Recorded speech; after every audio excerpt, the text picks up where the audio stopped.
Good evening, all. Whew, what a day. It was a busy day. Holy moly. Jeez. Good gracious. I just laugh about it at this point. I just laugh about it because I'm like, I don't even know. I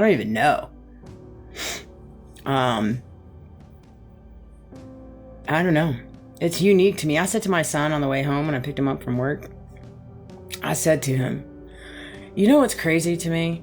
It's like, for me personally, I've worked a lot. I like working. I love working for my pennies. I love working for my dollars. I don't want people to hang anything over my head. No. My soul means way too much for pennies, for millions and trillions of dollars. No. You can't afford my soul. You cannot afford it. That's just period. I'm not trying to retire early. I'm not trying to do none of that. I could care less. I'm just excited for the day, and if I wake up tomorrow, I'm excited for tomorrow, and that be that. Teach to their own. But that is my mentality that I carry. That said, I said to my son, I said, you know what's so unique to me? It was like all the industries that I've worked in, which is banking, the rental industry, and now the insurance industry, construction. And all of my industries that I've worked in, I go through situations, I go through circumstances, I pick up on things within that industry. I learn, I gravitate. It always helps me elevate, that's for sure. And I take little nuggets and from all of it, because I'm open to it. And I want to learn. I want to learn how to be better, do better. But man, I find myself and I go through these industries and I'm like, man, there's no way that anything can trump what I've seen in the banking industry and just the unprofessionalism, the mistreatment, things like that. Like, there's just no way, right? And then I go into the rental industry. Boom. Same thing. 10 times worse. I'm like, okay. So then I pop up in the insurance industry. And I'm like, no.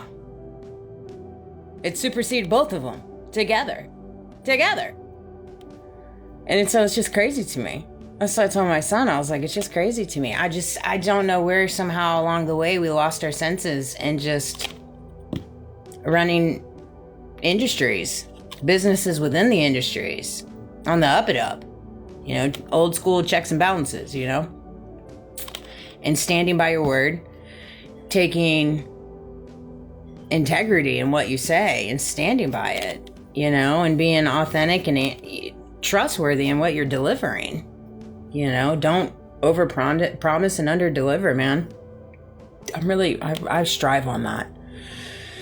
I do indeed. And so it's just unique to me. I'm like, golly, it's so crazy. We've just lost sense of professionalism in all aspects of it. Everybody's so competitive and chasing the dollar.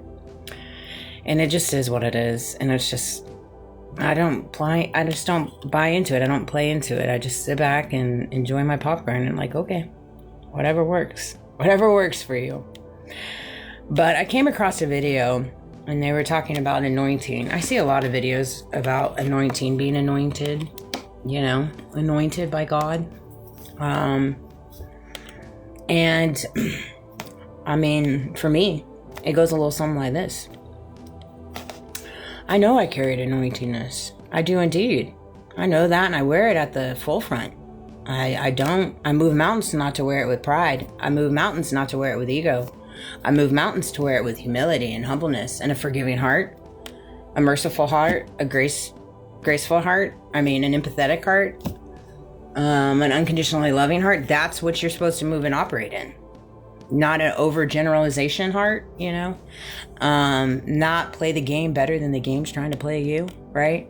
And so it's one of those things, to each to their own. These are my opinions, my beliefs. You do not have to agree with me by any means. I know it is a biased opinion and it questions a lot of different systems that we have been taught.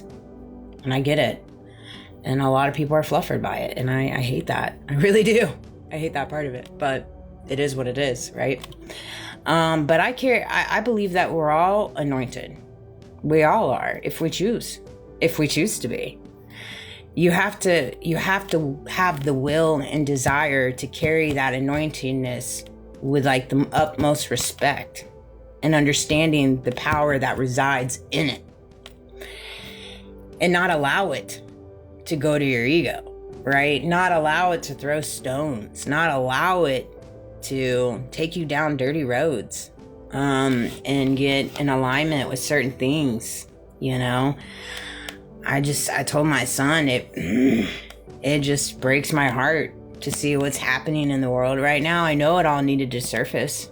Obviously, it wouldn't be surfacing if it wasn't time for it to be surfacing. So it all is surfacing the way that it was designed to. That I do know. But what is extremely troublesome to me is the aspect in reference to just the grossness of the pedophilia and the human trafficking and the child trafficking and the Baal worshiping. And there's the siphoning of energy, the siphoning of stealing from people, where it's getting to be now, it's like a dime a dozen to find a family that doesn't have betrayal and hidden secrets and stealing of monies, right? Or to be a part of a family that perhaps is a part of some kind of underground stuff, and it's so easily to do. And I do believe in 2000, when all this hoopla came, when we went from 1999 to 2000, we started slowly creeping up on technology and Wi-Fi and the phones and all these, social media platforms, that I do think it was all very strategic, because they wanted to start having a running log, essentially, of what people do, what people research, dirty little secrets that can be used against people to make them do things they don't want to do, to make them align with things they don't want to align with, because they know XYZ, and they'll tell XYZ if you don't do XYZ, right? So you got that angle. Or they got angles where, look, we'll offer you that thunder. We'll offer you XYZ. You can go on to that next level. You can go on to that next level, hit that dream, hit that bag, hit that pavement, right? But this is what you're going to have to do on the sidelines for us. And then you relinquish your own free will, your free consciousness, your free ability to think, your free ability to carry faith. Your ability to carry a true relationship with God. It almost siphons that from you in different ways, because you become resentful and bitter. And it creates issues within people, because unfortunately people just don't want to look in the mirror, right? And they don't want to accept accountability, and they don't want their dirty secrets to be out there. And so they're in chains and they're in bondage, and it's sad. It's sad. I'm grateful not to be in that place of having to walk into the world and carry chains in bondage. Like, it's today going to be the day that my true dirty secrets come out, right?